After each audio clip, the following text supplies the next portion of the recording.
안녕하세요. 우리 아이를 위한 클릭 우아클의 김규현입니다. 2주간 잘 지내고 계신지요? 좋은 소식은 지금 계속적으로 확진자도 줄어들고 있고 또 이제 중증 환자분들 사망률도 많이 줄어들고 있다라고 계속 보고가 나오고 있어서 정말 그동안 우리가 2년 1개월이라고 뉴스에 나오더라고요. 정말 그동안 너무 고생을 많이 우리 모두가 하나가 돼서 했던 것 같고요. 제가 이전에도 R0 값이라고 재생산 지수에 대해서 말씀을 드렸었는데 이제 보니까 1보다 낮더라고요. 0.8. 한 명을 감염시키지 않는다. 그래서 아마도 점점 이제 유행이 조금 사그라들지 않을까라는 그런 기대를 하고 있습니다. 대구 랭커님 정말 오랜만에 뵙네요. 안녕하셨어요. 잘 지내셨나 모르겠습니다. 정도리님 안녕하세요. 오늘은 제가 어떤 주제에 대해서 이야기를 할까 하다가 요즘 들어서 그냥 자존감이라는 단어에 대해서 굉장히 많은 생각을 좀 하게 되더라고요. 그래서 부부끼리 대화를 할 때도 그리고 이제 저의 아이들을 볼 때도 이 자존감이라는 거에 대해서 어떻게 더 우리 아이들의 자존감을 키워줄 수 있을까, 그리고 또 나의 자존감은 어떤가, 그리고 어떻게 내 자존감을 잘 지킬 수 있을 것인가, 이러한 부분들에 대해서 조금 고민을 많이 하고 있었습니다. 그래서 이 부분에 대해서 제가 여러 문헌들을 좀 찾다가 되게 제가 많은 것들을 느끼는 문헌이 있어서 그거를 좀 같이 공유를 드리려고 합니다. 통계는 내 운명님 잘 지내셨어요? 윤희님 모두 다 진짜 2주 만에 뵙는데 되게 오랜만에 뵙는 것 같은 느낌이 듭니다. 윤희님 지금 미국은 어떤지 되게 궁금하네요. 네, 오늘은 자존감에 대해서 한번 얘기를 해보겠습니다. 2005년도에 이제 미국의 브래들리라는 대학교에서 심리학과 연구팀이 전 세계 약 53개국 그리고 만여 명, 2만 명이 조금 안 되는 숫자를 대상으로 자존감이 어느 정도인지를 조사를 했다라고 합니다. 그래서 여기 오타가 있네요. 상위 10개국을 뽑아봤는데요. 여기 보시면 세르비아, 칠레, 이스라엘, 페루, 에스토니아, 미국, 터키, 멕시코, 크로아티아, 오스트리아. 그래서 이 10개국을 보시면 첫 번째는 동양권이 하나도 없다는 사실을 보실 수가 있을 것 같고, 그 다음에 이스라엘, 미국을 빼고는 아주 선진국, 정말 우리가 생각하기에 나 저 나라에 가서 살면 되게 좋을 것 같아 라고 생각하는 선진국은 속하지 않는 양상을 보실 수가 있습니다. 그래서 이런 기사들 많이 보셨잖아요. 옛날에 행복 지수를 따졌더니 아프리카의 되게 작은 나라에서 행복 지수가 가장 높았다. 그래서 어떻게 보면 행복, 자존감, 어떤 이런 심리적인 부분들은 경제적인 것과 반드시 비례를 하지는 않는구나 라는 생각이 들었고요. 이걸 보면서 과연 한국은 몇 위 정도일까 라고 혼자서 궁금해 했는데, 혹시 몇 위인 것 같으신가요? 한국은? 다들 대충 예상은 하시겠지만 한국은 굉장히 뒤쪽에 있습니다. 그래도 다행히 꼴등 50등을 넘어가지는 않고요. 한국은 44위였습니다. 그런데 조금 더 충격적인 사실? 충격적이라기보다는 꼴찌 나라는 어디일까요? 조무선님 50등, 50등보다는 조금 높았어요. 44등입니다. 윤희님 산불이 많이 나고 있어요. 막내가 고등학교 졸업 준비 이제 다 독립시키시는군요, 윤희님. 네, 갑자기 다른 얘기를 했는데 꼴찌는 세르비아가 아니고 세르비아는 1위입니다. 꼴찌는 일본이었어요. 그래서 보시면 생각보다 동양권은 자존감이 높은 편이 아니고, 근데 우리가 자랐을 때를 생각을 해보면 나 자신의 행복, 나 자신에 대한 자신감, 나 자신에 대한 사랑, 이러한 것들을 키우고 그러한 부분들의 긍정적인 피드백을 받는다기보다는 거꾸로 생각을 해보면 우리나라, 일본도 그렇고 동양권 나라는 우리, 단체, 나라를 위해서 나를 희생하고, 물론 외국들도 전쟁이 나면 가족과 모든 것들을 희생하고 다 나라를 위해 전쟁터로 남자들이 나가죠. 뭐 자의든 타인 부분도 있지만 자의로 나가시는 분들도 있죠. 결국 물론 나라를 위해서 목숨을 바치면 안 된다 뭐 이런 건 아니지만, 어쨌든 나라의 행복을 위해서 나의 행복은 등한시 되는 교육을 조금 받았던 것 같고, 그래서 어떻게 보면 일본은 나의 초점을 맞추기보다는 조금 더 남을 생각해서, 우리나라보다 더 일본은 심하잖아요. 되게 소리도 내면 안 되고 되게 조용해야 되고, 그래서 되게 나 자신에 대해서 관심을 갖고 내 자신을 돌아볼 기회가 되게 부족하다는 생각을 좀 하게 됐습니다. 이거는 제가 저희 남편과도 많은 얘기를 좀 했었는데, 저희 남편은 어렸을 때 유학을 갔었어요. 그래서 미국 유학을 갔었어서 이제 얼마 전에 저랑 무슨 얘기를 막 하다가 저한테 하는 얘기가, 그래서 너가 진짜로 하고 싶은 게 뭔데? 라고 저한테 얘기를 했는데, 한 번도 나는 뭐가 좋지? 나는 뭘 좋아하지? 나는 내가 진짜로 원하는 게 뭐지? 내가 뭘 먹고 싶은 건지, 뭐 이런 부분들까지도 진짜로 내 자신을 돌아보고 내가 뭘 잘하고 남들한테 나 이거 되게 잘할 수 있어 라고 얘기를 하는 게 어떻게 보면 조금 아직은 어색한 그런 사람이란 생각이 좀 들었습니다. 조무선님, 저도 교련 수업 했어요. 저 1학년 때 교련 수업이 있었고, 아직도 저 교련 선생님 얼굴이 생각나는데, 저 때는 남자들이 뭐라 그러죠? 그 알록달록한 옷을 입고 막 이렇게 총검수를 하지는 않았고요. 이론만 하는 수업을 했습니다. 그래서 뭐 여자애들, 남자애들 다 같이 해가지고 뭐 붕대 감는 법, 부목 되는 법 이런 것들을 좀 했던 기억이 있고, 저는 교련 수업 성적은 되게 좋지 않았었습니다. 네.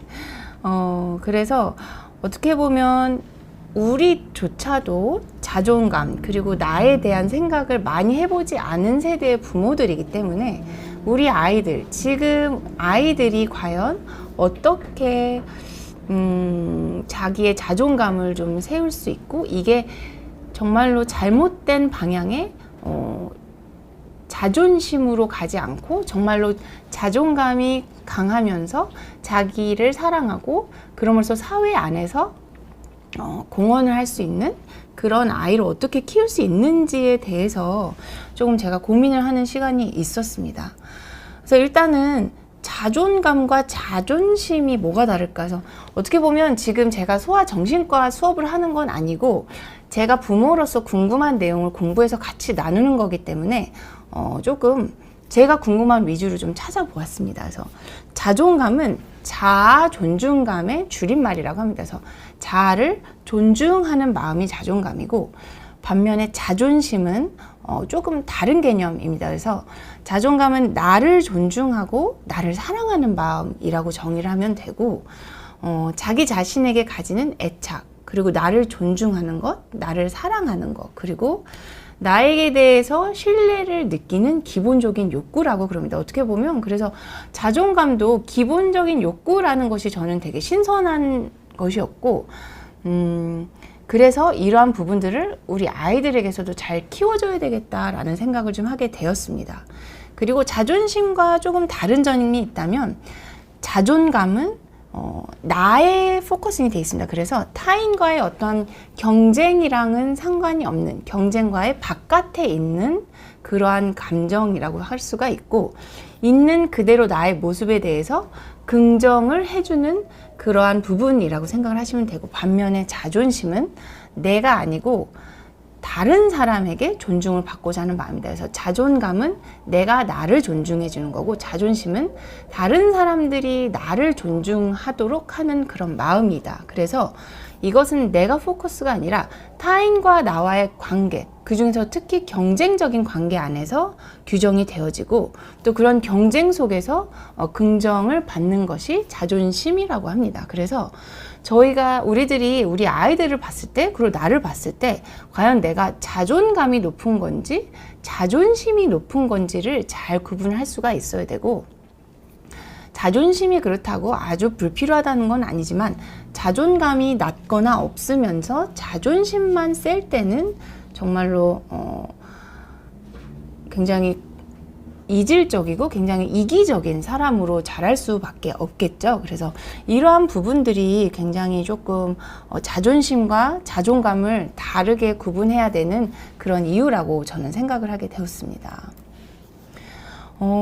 그러면 우리 아이를 봤을 때 또는 나를 돌아봤을 때 내 자존감이 낮은지 또는 높은지를 보여주는 증거들이 뭐가 있을까?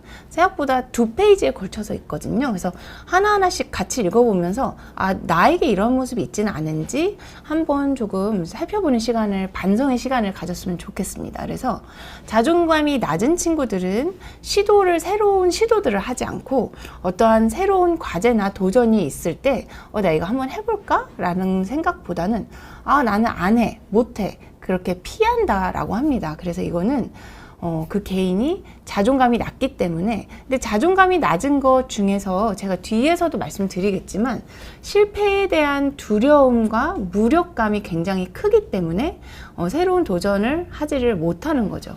근데 어떻게 보면 이거는 물론 자존감도 있을 수 있지만 나이가 들어가면서 약간 새로운 거를 시도하는 것들에 대한 여러 가지 책임과 여러 가지 뒤에 있을 일들까지 생각을 하면 이거는 우리들 나이에서는 조금 자존감과는 1대1로 대응되지는 않는 것 같아요. 저도 많은 지적을 받기로 왜 새로운 걸 하기를 그렇게 두려워하는지, 새로운 것들을 받아들이기를 두려워하는지라는 이야기를 하는데, 자존감이라는 부분도 있을 수 있겠지만 제가 이제 엄마로서, 그리고 또 제가 저의 커리어가 있는 상태에서 뭔가 새로운 걸 한다는 게 어떠한 또 자존감과는 다른 의미가 좀 있는 것 같다는 생각은 들었습니다. 그 다음에 게임이나 어떠한 작업을 시작하자마자 그만두거나 아니면 하면서 이렇게 느낌이 있잖아요. 촉이 오잖아요. 이거 좀 안 될 것 같은데? 라고 하면 바로 그 자리에서 포기를 하는 친구들도 자존감이 낮다라고 할 수가 있다고 합니다. 그리고 결과가 좋지 않을 것 같을 때는 거짓말을 하거나 속여서 그 순간들을 착각하고 넘어갈 수 있도록 한다는 점도 자존감이 낮은 증거라고 할 수가 있습니다. 또는 이제 퇴행을 하거나 아이들 같은 경우에서는 완전히 아기처럼 행동을 하는 경우도 있다라고 합니다. 그 다음에 이거는 되게 신기한 건데 남을 통제를 한다라고 합니다. 그래서 남이 내 마음대로 될 수 있도록 뒤에서 조정을 한다든지, 행동이 굉장히 건방지거나 어떠한 일이나 사고에 있어서 융통성이 없어지는 것도 자존감이 낮은 그러한 일이라고 증거라고 이야기를 하고 있고, 변명을 하거나 합리화를 통해서 내 자신에게 나를 반성하고 내 자신을 어떤 원인을 내 자신에서 찾는 게 아니라 다른 사람이나 외부 세력의 이 모든 것들의 원인들을 전가하는 모습을 보일 때도 그 아이들 또는 그 사람이 자존감이 낮은 증거 중에 하나라고 이야기를 합니다. 그리고 당연히 자존감이 낮으니 생활이나 어떠한 루틴 속에서의 흥미가 없어질 것이고, 그렇게 되면 특히 아이들 같은 경우에서는 성적이 떨어지게 되겠죠. 우리 같은 직장인들은 이제 고과표가 떨어진다라고 이야기를 해야 될까요? 조무수님, 자존감이 낮은 아이들은 부끄러움이 많을 수도 있지만 부끄러움이 또 어떻게 보면 100% 자존감과 연결된다고 생각이 되지는 저는 않습니다. 부끄러움은 좀 성격적인 부분들도 있는 것 같다는 생각은 들고요. 그 다음에 친구들과 놀지 않거나 이전에 놀던 것보다 횟수가 줄어든다라고 그럽니다. 그리고 기분의 변화가 굉장히 들쑥날쑥하고 굉장히 심하고 급격하게 변화가 된다라고 이야기를 하고, 아이들이 말을 함으로 있어서 자기 비판적인 말을 굉장히 많이 하게 된다라고 합니다. 그리고 칭찬을 한다든지 누가 나를 비판을 해줄 때 그거를 받아들이는데 굉장히 어려움을 겪는다라고 하는데요. 저도 이 부분은 제가 읽으면서 누가 저에 대해서 이렇게 평가를 해주고 조금 안 좋은 얘기를 할 때 받아들이는 게 처음엔 되게 힘들더라고요. 그리고 그게 가까운 상대일수록 어떻게 보면 조금 더 속상한 부분도 있는 것 같아서 이 부분도 제가 조금 반성을 하는 계기가 됐습니다. 그 다음에 다른 사람의 자기에 대한 평가에 지나치게 민감하다고 합니다. 그래서 내가 나에 대해서 사랑하는 마음이 없기 때문에 내가 나에 대한 생각, 사랑보다는 과연 저 사람이 나를 어떻게 생각할까? 저 사람은 나를 어떻게 평가할까? 늘 그거에 초점이 맞춰져 있고 나에 대한 나의 생각, 평가보다는 남의 평가에 더 많이 영향을 받는 그런 사람들을 역시 자존감이 낮은 사람이라고 이야기를 할 수가 있습니다. 그리고 요거는 앞에서 일상생활의 흥미와 좀 비슷한 이해가 될 수 있는데, 학교를 가기 싫어하거나 수업을 하다가 중단을 한다거나 또는 이제 무례하게 선생님들한테 행동을 하기도 하고, 이거 되게 신기한 것 같아요. 집에서 도움을 부모에게 주기는 하는데 지나치게 많이 도움을 주는 경우가 있습니다. 그래서 어떻게 보면 요거는 자기 자신에 대한 평가와 조금 일맥상통하는 것 같아요. 그래서 나를 어떻게 평가하는지가 중요하기 때문에 가족한테 지나치게 선을 베풀므로써, 도움을 줌으로써 그런 평가를 긍정적으로 받으려고 한다는 거죠. 또는 반대로 흥미가 없고 모든 것들이 다 의미가 없고 그렇기 때문에 전혀 가정에 도움을 주지 않는 경우도 있다라고 합니다.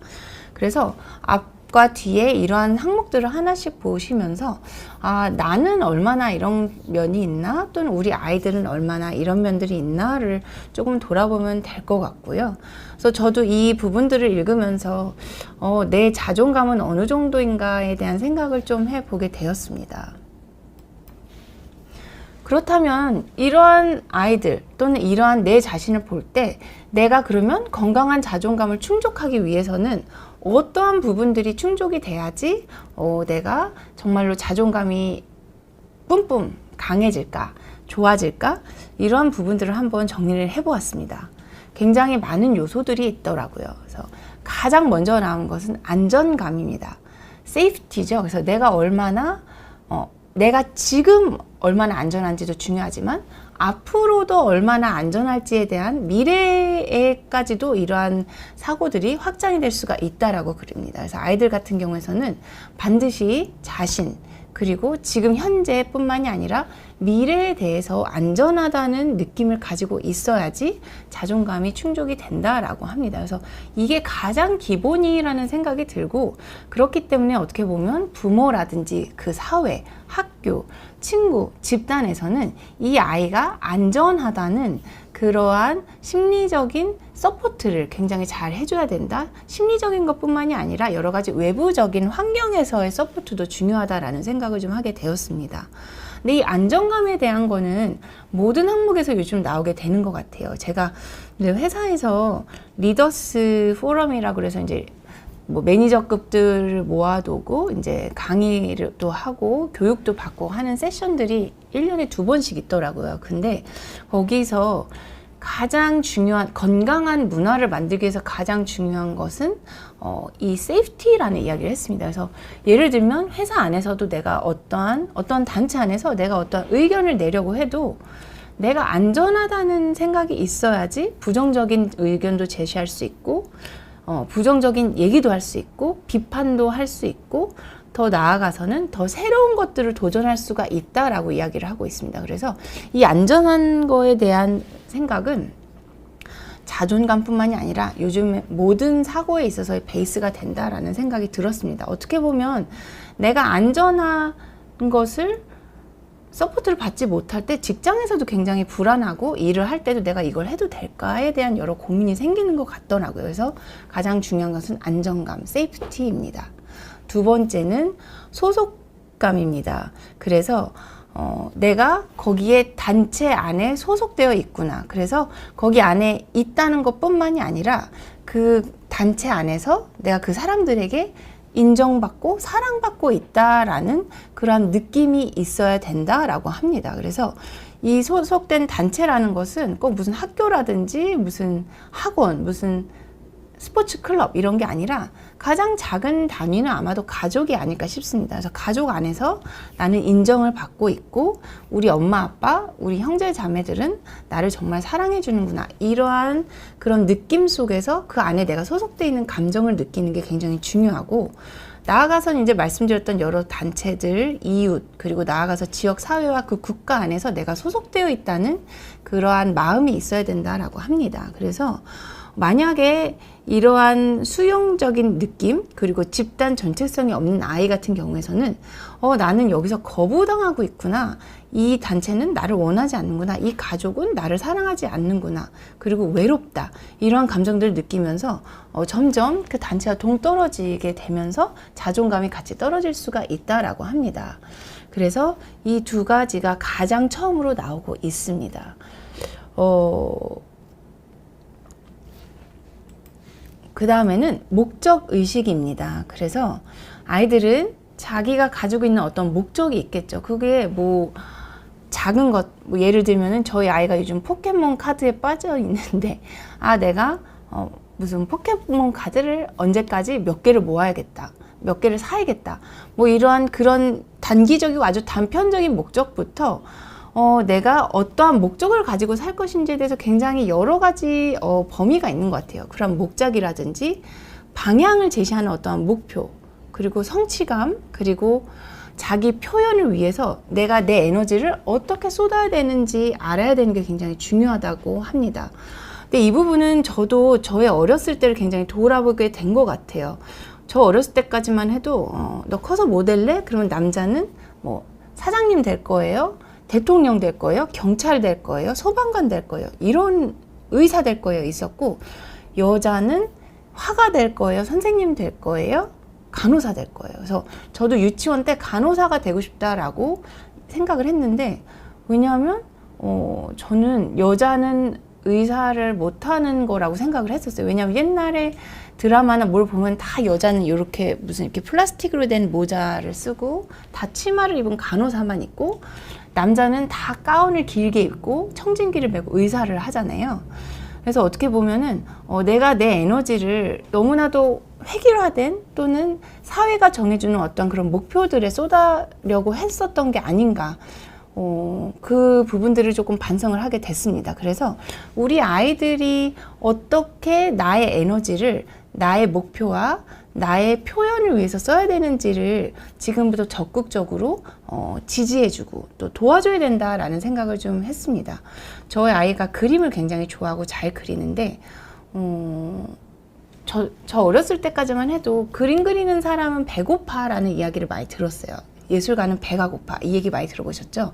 그래서 어떻게 보면 아이들이 예체능 쪽으로 가는 거에 대해서 조금 부정적인 생각을 하는 경우가 좀 많이 있었는데, 저조차도 우리 아이가 미술을 하면은 나중에 좀 힘들지 않을까, 이런 생각을 좀 했는데, 어떻게 보면 정말 자기가 그게 자기의 목적이고 자기를 표현할 수 있는 방법이고, 그걸 통해서 성취감을 느낀다면 그쪽으로 에너지를 쓸 수 있게 도와주는 것도 이 아이가 설령 화가가 되건 또는 중간에 또 자기의 목표가 바뀌더라도 그것들을 위해서 에너지를 힘껏 쏟을 수 있는 여러 가지 지지를 해줘야 되겠다는 생각이 들었습니다. 그래서 이러한 부분들도 부모로서 한 번씩은 조금 생각을 해봐야 되는 부분이 아닐까라는 생각이 들었고요.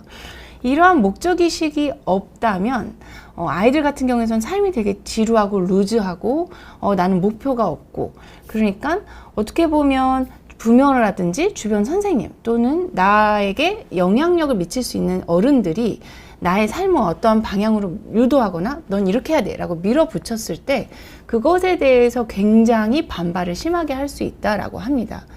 그렇기 때문에 목적의식을 제대로 심어주고 자기가 정한 목표라든지 자기가 자신을 표현할 수 있는 방법에 대해서 적극적으로 그 에너지를 발산할 수 있게 우리가 서포트 해주는 게 또 자존감을 높여주는 거에서 굉장히 중요한 면이다라고 생각을 할 수 있습니다. 그 다음에는 개인의 능력과 자부심입니다. 여기서 또 뭔가 자신에 대한 부심이 나왔네요. 자부심은 자기 자신 또는 자기와 관련이 되어 있는 것들에 대해서 스스로 그 가치나 능력을 믿고 당당하게 그것을 여기는 마음이라고 합니다. 정말 요즘 공부를 하다 보면 정말 심리학이라든지 이러한 문과적인 단어들이 너무너무 어렵다는 생각을 좀 많이 하게 됐습니다. 네, 그래서 자부심은 결국에는 어떻게 보면 당당함, 나에 대해서 나의 가치와 능력을 믿고 당당히 여기는 그러한 마음이다라고 생각을 좀 하면 될 것 같고요.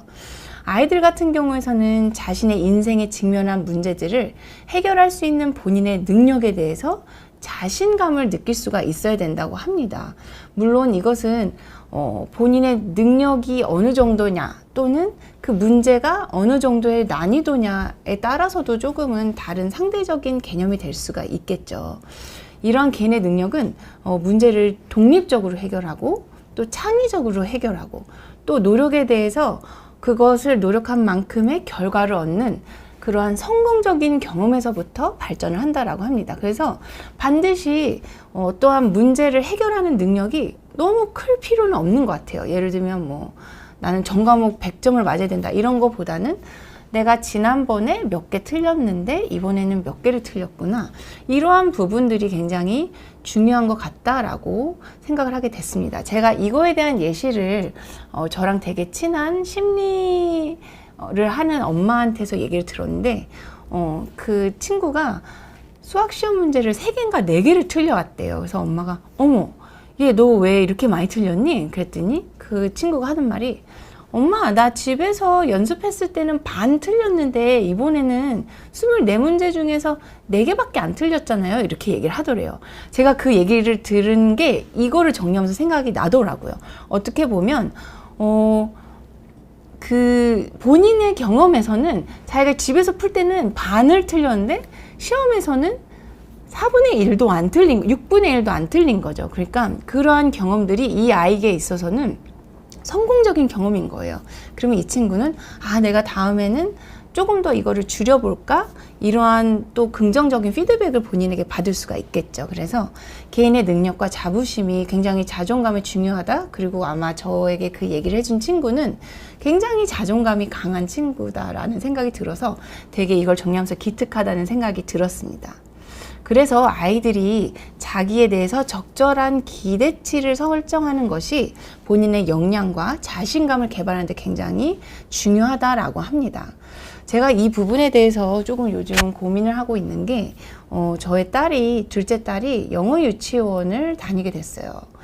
왜 영어 유치원을 다니게 됐냐면 이제 저희 딸이 1월 초생이고 둘째고 딸이고 언니가 있으니까 굉장히 야무지고 말이 엄청 빨랐어요. 근데 유치원을 갔는데 우연히 그 반의 친구들이 다 이제 여름 이후 출생자들이고 저희 딸은 만 3세 갔는데 기저귀 다 떼고 다 모든 걸 하는데 그 친구들은 아직도 기저귀를 차고 이제 좀 그런 모습을 보시면서 선생님께서 우리 둘째 딸이 좀 여기서 지루할 수가 있으니 1년 월반을 시키면 어떨까요? 라고 말씀을 주셔서 어차피 거기를 계속 갈 거니까 네 좋아요 라고 해서 다녔는데 저희 아이가 이제 내년에 1학년이 되니까 유치원을 이번에 졸업을 했어요. 그러니까 1년이 비는데 어떻게 할까 하다가 학교를 요즘은 1년을 일찍 보낼 수가 없더라고요. 1년 일찍 보내려면 사립학교만 가능하다라고 합니다. 그래서 고민을 하다가 그냥 영어유치원을 한번 보내보자 해서 집 바로 앞에 100m 앞에 있는 영어유치원에 보냈는데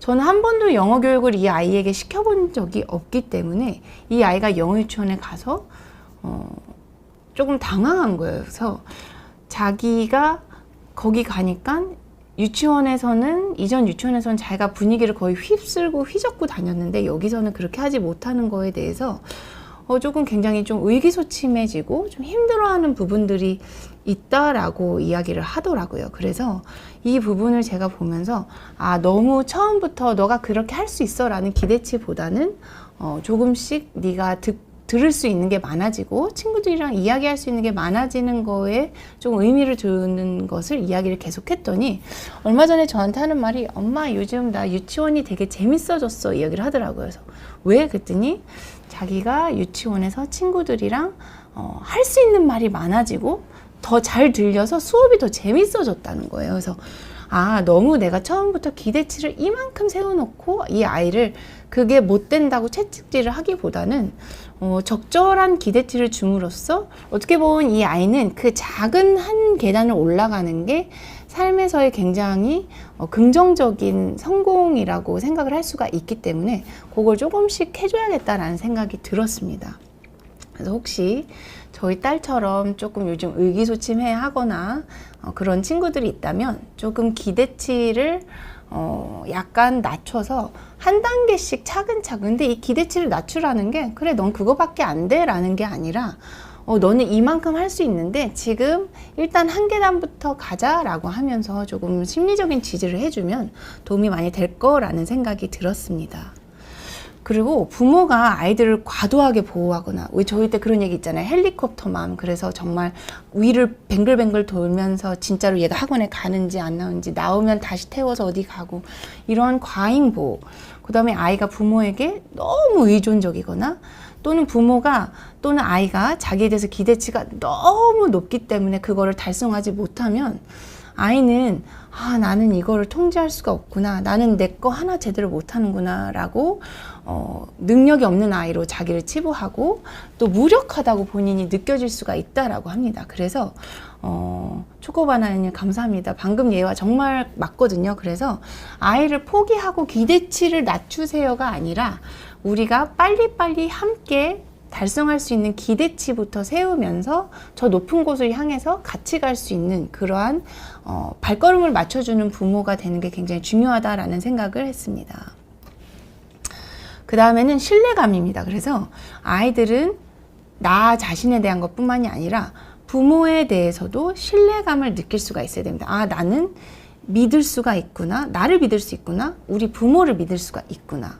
그래서 이것들을 위해서 부모는 아이와의 약속을 지키고 또 아이가 나를 신뢰해 줄 수 있는 그러한 기회를 제공해 주어야 한다라고 합니다.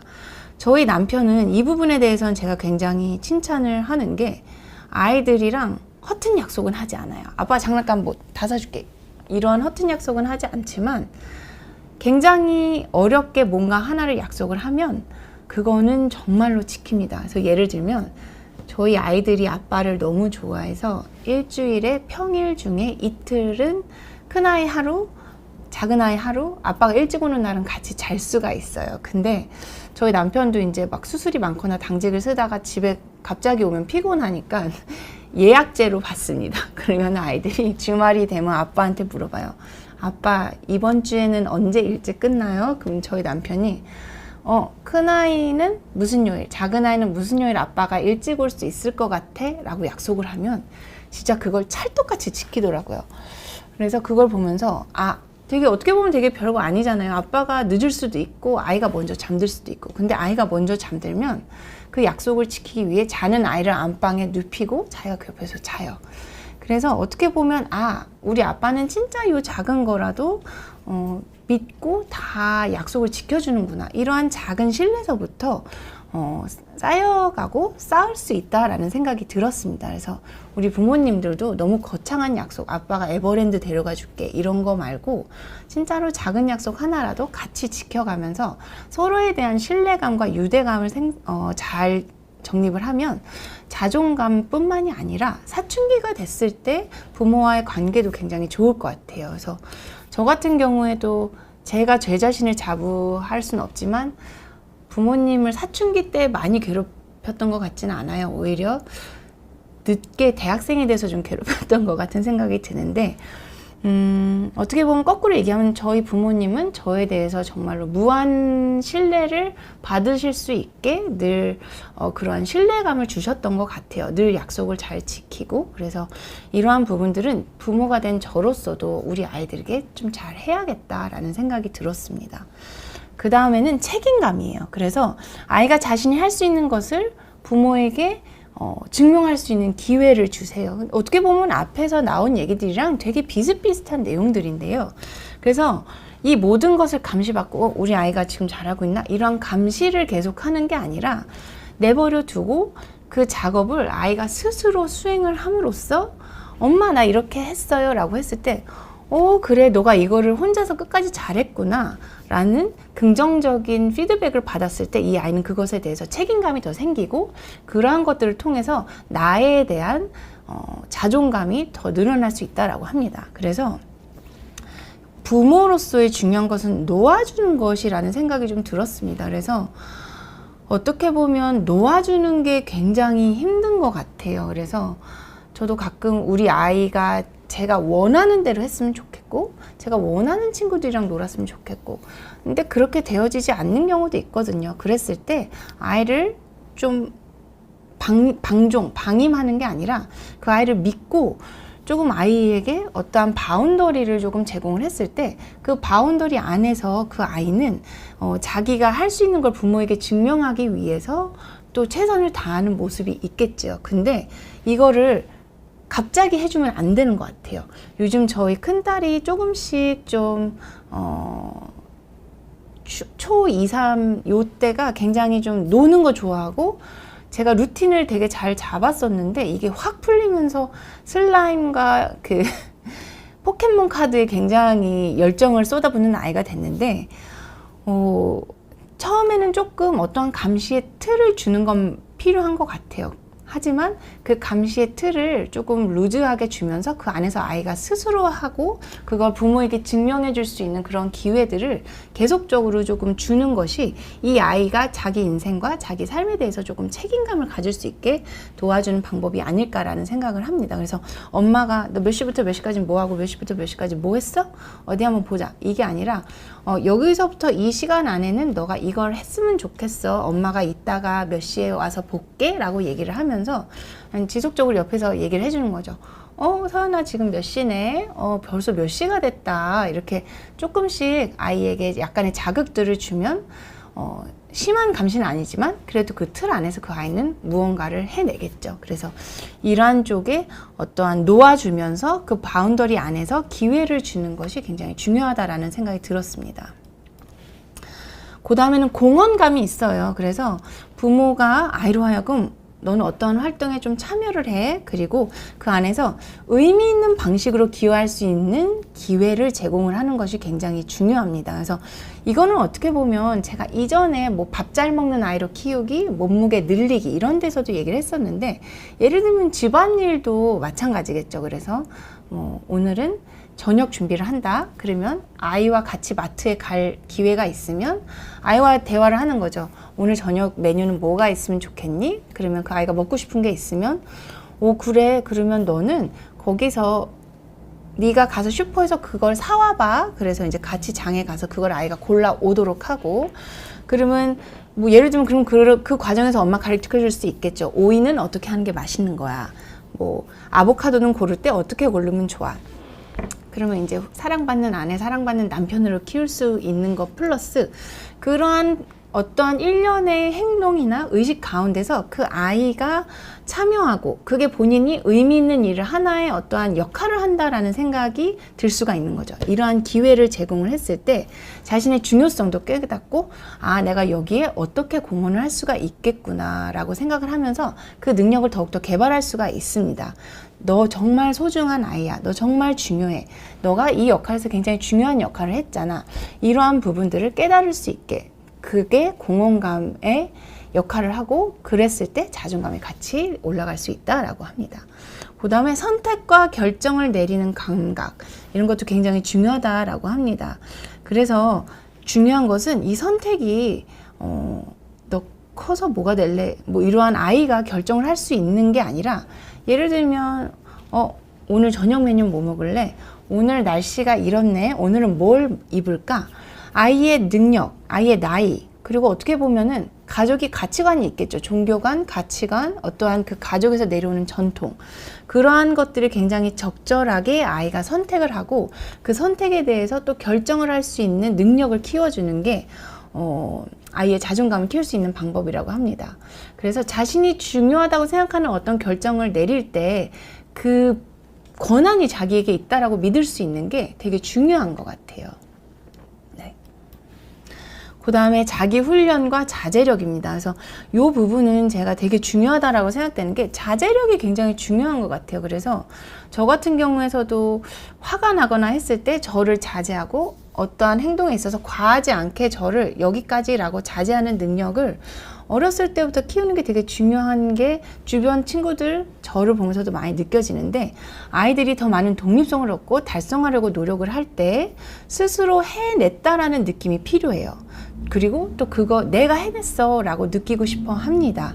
그렇기 때문에 부모는 아이에게 스스로를 시험할 수 있는 어떠한 기대, 그러니까 기대감도 주고 가이드라인도 주고 그 안에서 기회를 줘보는 것이 굉장히 중요하다라고 합니다.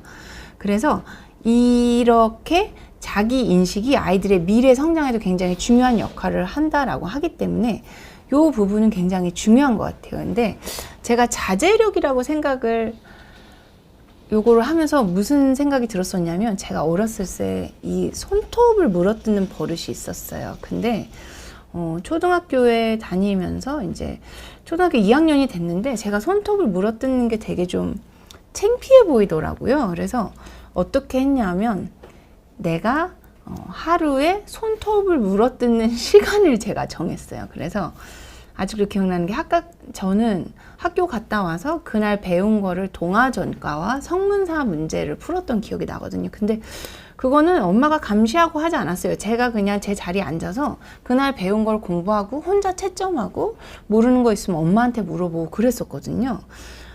그래서 그 공부를 하면서 10번 깨물을 수 있다라고 했었어요. 그 다음에 횟수를 줄이고, 그 다음에 격일로 손톱 물어뜯게 나를 허용하고 하면서 제가 제 자신을 굉장히 이렇게 쪼여왔던 생각이 들어요. 그래서 갑자기 그 생각이 드네요. 그래서 어떻게 보면은 그것도 제 목표를 달성을 하는 거잖아요. 제가 가이드라인을 저에게 줬고, 또 그거를 제가 스스로 증명하는 기회를 저에게 줬었습니다. 그래서 이 얘기는 아마 저희 부모님도 절대 모르실 텐데, 제가 저에게 그러한 가이드라인을 줬던 기억이 나요. 그래서 이러한 부분들도 아이들이 자기를 자제하고 자기를 조절할 수 있는 훈련을 하는 게 굉장히 중요하다는 생각이 들었습니다. 푸바오 행복님 안녕하세요.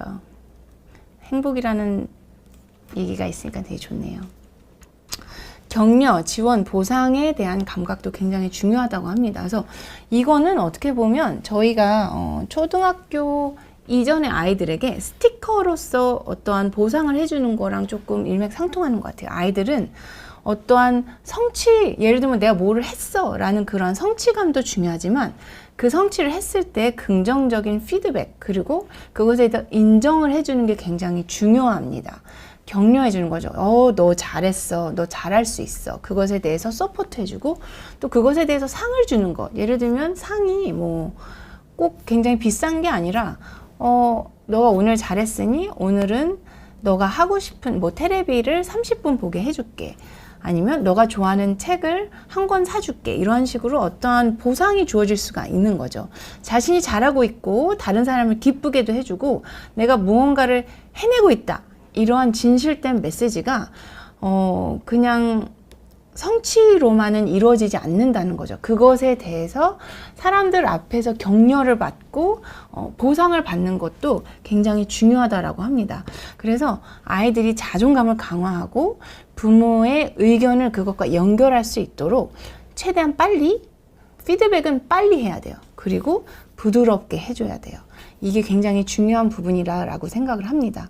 너무 센 보상을 통해서 그것에 아이가 목매게 하는 거는 좋지 않지만, 예를 들면 오늘 정리를 잘했을 때 하루에 스티커를 하나씩 모아서 10개가 모아지면 좋아하는 책을 한 권 살 수 있다든지, 자전거를 뭐 평소에는 30분 타는데 그 주말에는 뭐 1시간 탈 수 있게, 이런 식의 정말 아이들이 만족할 만한 자그마한 보상을 통해서 아이들의 자존감도 같이 키워주는 게 중요하다라고 생각이 들었습니다. 실수와 실패를 받아들이는 것도 굉장히 중요한 것 같아요. 아까 앞에서 자존감이 낮은 친구들의 특징 중에 내가 그 부정적인 피드백이 두려워서 시도조차 안 하는 친구들이 있었는데, 아이들이 실수를 하거나 뭔가를 이루지 못하는 실패를 했을 때 내가 패배했구나 라는, 내가 정말 망했구나, 요즘 애들 그러면 망했어 이러더라고요. 망했다는 감정이 아니라 그럴 수도 있지 라는 편안한 감정을 가지고 있어야 된다라고 합니다. 왜냐하면 우리 인생은 결코 성공과 긍정적인 인생만 있지는 않거든요. 모든 굴곡이 있고, 내가 잘 못했을 때 그게 어떻게 보면은 꼭 나의 요인이 아니라 외부의 요인에 대해서도 그럴 수가 있고, 여러 가지 경우의 수가 있기 때문에 실패를 하는 건 너무 당연하고 못할 수도 있는 건 너무 당연하지만, 그게 너무 당연하기 때문에 실패를 하는 거를 익숙해진다기보다는 그 감정 자체를 안정되게 느끼고 받아들이고 거기서 또 하나의 동기와 희망을 얻어서 거기서 새로 나갈 수 있는 그러한 마음의 안정감을 주는 게 굉장히 중요하다라고 합니다. 그래서 이럴 때는 부모 같은 경우에서는 개인적인 조언, 너 너무 그거 못하더라, 너 절대 못할 것 같아, 그러한 부분보다는 요번에는 이거를 요렇게 해보면 어떨까라는 피드백을 주는 게 되게 중요하다라고 합니다. 그래서 제가 저희 아이가 퍼즐을 되게 좋아했는데 퍼즐을 넣을 때 이거를 어떻게 넣을지를 고민을 할 때 여기 들어간 부분이랑 나온 부분을 잘 보면서 요 모양을 똑같이 맞춰보면 되지 않을까? 이렇게 옆에서 제가 좀 도와준 적이 있거든요. 아이가 이거를 못 넣어서 막 속상해 할 때 이거 이렇게 넣는 거잖아 라고 제가 해주거나 너무 아이에게 그런 자존감을 주기보다는 대안을 제시해주고 방법을 같이 논의해보는 게 이러한 실수와 실패 앞에서 아이들이 안정감을 느끼고 또 다른 단계를 위해서 다시 재도전할 수 있는 자존감을 줄 수가 있다라고 생각이 듭니다. 근데 거기서 가장 중요한 것은 결국에는 가족의 자존감인 것 같습니다. 아이뿐만이 아니라 아이를 둘러싸고 있는 모든 가족 구성원들의 자존감도 굉장히 중요하고요. 그래서 결국에는 가족의 자부심이 자존감이 필수적이고, 그래서 가장 중요한 건 휴일이나 어떠한 특별한 이벤트들을 함께 공유하고 그러한 추억들을 만들어가는 게 굉장히 중요하다라고 생각이 들었습니다. 오늘 생각보다 제가 예시를 많이 들어서 그런지 시간이 굉장히 길게 갔네요. 푸바오님 질문만 빨리 볼게요. 일주일에 한 번, 항상 안 보면 첫째 딸 집에 일주일 어떻게 할까요? 요거는 다다음 주에 죄송한데 한번 요 질문 갖고 먼저 시작을 하고 얘기를 할게요. 그래서 아까 앞에 질문에 아이들에게 해서는 말 안 되는 말을 했었는데 다음 주에는 그런 부분들에 대해서 조금 같이 우리가 아이들에게 어떤 언어를 쓸지에 대해서 함께 또 조금 정리를 해보도록 할게요. 푸바오 행복님 죄송합니다. 2주 후에 다시 요 주제를 얘기하도록 하죠. 부모가 되는 건 참 힘든 과정인 것 같고 우리 아이를 잘 키우는 건 나의 모습 속에서 여러 욕심을 버리고 또 나의 모습에 부정적인 부분들을 투영하지 않으려고 노력하는 부분인 것 같아요. 그래서 나의 자존감을 같이 올리며 우리 아이의 자존감을 같이 키워주고 이러한 부분들을 좀 한번 오늘 되짚어보는 시간이었으면 좋겠습니다. 저는 2주 후에 말에 대해서 함께 다루고 푸바오 행복님 질문으로 시작을 하도록 하겠습니다. 2주에 뵐게요. 감사합니다.